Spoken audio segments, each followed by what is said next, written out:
വിശുദ്ധ ലൂക്ക എഴുതിയ സുവിശേഷം അധ്യായം 21 വാക്യങ്ങൾ 29 മുതൽ 38 വരെ. മനുഷ്യപുത്രന്റെ ആഗമനം. ഒരു ഉപമയും അവൻ അവരോട് പറഞ്ഞു, അത്തിമരത്തെയും മറ്റു മരങ്ങളെയും നോക്കുവിൻ. അവ തളിർക്കുമ്പോൾ വേനൽക്കാലം അടുത്തിരിക്കുന്നുവെന്ന് നിങ്ങൾ അറിയുന്നു. അതുപോലെ ഇക്കാര്യങ്ങൾ സംഭവിക്കുന്നത് കാണുമ്പോൾ ദൈവരാജ്യം സമീപിച്ചിരിക്കുന്നു എന്ന് മനസ്സിലാക്കിക്കൊള്ളുവിൻ.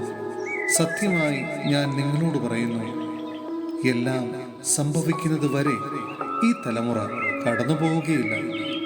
ആകാശവും ഭൂമിയും കടന്നുപോകും, എന്നാൽ എൻ്റെ വാക്കുകൾ കടന്നു പോവുകയില്ല. ജാഗരൂകരായിരിക്കുവിൻ.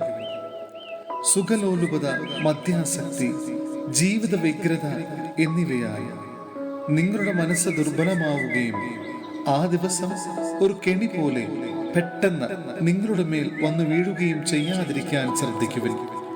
എന്തെന്നാൽ ഭൂമുഖത്ത് ജീവിക്കുന്ന എല്ലാവരുടെയും മേൽ അത് നിപതിക്കും. സംഭവിക്കാനിരിക്കുന്ന ഇവയിൽ നിന്നെല്ലാം രക്ഷപ്പെട്ട് മനുഷ്യപുത്രന്റെ മുമ്പിൽ പ്രത്യക്ഷപ്പെടാൻ വേണ്ട കരുത്ത് ലഭിക്കാൻ സദാ പ്രാർത്ഥിച്ചുകൊണ്ട് ജാഗരൂകരായിരിക്കുവിൻ. എല്ലാ ദിവസവും അവൻ ദേവാലയത്തിൽ പഠിപ്പിച്ചുകൊണ്ടിരുന്നു. രാത്രിയിൽ അവൻ പട്ടണത്തിന് പുറത്തുപോയി ഒലിവുമലയിൽ വിശ്രമിച്ചു. അവന്റെ വാക്കു കേൾക്കാൻ വേണ്ടി ജനം മുഴുവൻ അതിരാവിലെ ദേവാലയത്തിൽ അവന്റെ അടുത്തു വന്നിരുന്നു. സഹോദരരെ, വിശുദ്ധ പൗലോസ്ലീഹ ഗലാത്യയിലെ സഭയ്ക്ക് എഴുതിയ ലേഖനം അധ്യായം 5 വാക്യങ്ങൾ 13 മുതൽ 18 വരെ. ക്രിസ്തീയ സ്വാതന്ത്ര്യം. സഹോദരരെ, സ്വാതന്ത്ര്യത്തിലേക്കാണ് നിങ്ങൾ വിളിക്കപ്പെട്ടിരിക്കുന്നത്. ഭൗതിക സുഖത്തിനുള്ള സ്വാതന്ത്ര്യമായി അതിനെ ഗണിക്കരുതെന്ന് മാത്രം. പ്രത്യുത സ്നേഹത്തോടുകൂടെ ദാസരെ പോലെ പരസ്പരം സേവിക്കുവിൻ. എന്തെന്നാൽ നിന്നെപ്പോലെ നിന്റെ അയൽക്കാരനെയും സ്നേഹിക്കുക എന്ന ഒരേ ഒരു കൽപ്പനയിൽ നിയമം മുഴുവനും അടങ്ങിയിരിക്കുന്നു.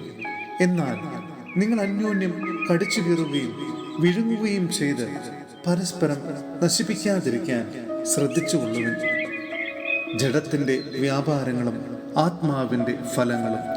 നിങ്ങളോട് ഞാൻ പറയുന്നു, ആത്മാവിന്റെ പ്രേരണ അനുസരിച്ച് വ്യാപരിക്കുവിൻ. ജഡമോഹങ്ങളെ ഒരിക്കലും തൃപ്തിപ്പെടുത്തരുത്. എന്തെന്നാൽ ജഡമോഹങ്ങൾ ആത്മാവിന് എതിരാണ്, ആത്മാവിന്റെ അഭിലാഷങ്ങൾ ജഡത്തിനുമെതിരാണ്. അവ പരസ്പരം എതിർക്കുന്നത് നിമിത്തം ആഗ്രഹിക്കുന്നത് പ്രവർത്തിക്കാൻ നിങ്ങൾക്ക് സാധിക്കാതെ വരുന്നു. ആത്മാവ് നിങ്ങളെ നയിക്കുന്നെങ്കിൽ നിങ്ങൾ നിയമത്തിന് കീഴല്ല.